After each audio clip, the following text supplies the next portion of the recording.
కళ్ళలోకి కన్నీరు రాగానే మాట కొంచెం తడబడుతుండగానే ఏమైంది మామా అంటూ అడిగే గొంతు వీరా. నీతో ఉంటే నవ్వుతూ ఉంటారా, నువ్వుంటేనే మనమని అంటామురా. కారణాలు దొరకవు నువ్వు దూరం పోవాలన్నా, నీకు నాకు మధ్యలో దూరం రావాలన్నా. వద్దు అంటూ ఆ క్షణాన్ని ఏడుస్తూ ఆపనా.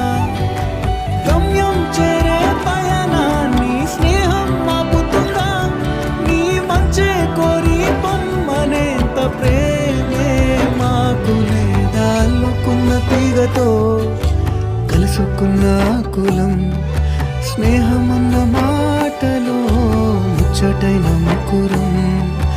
అందమైన జీవితం పంచుకున్న దోస్తులం.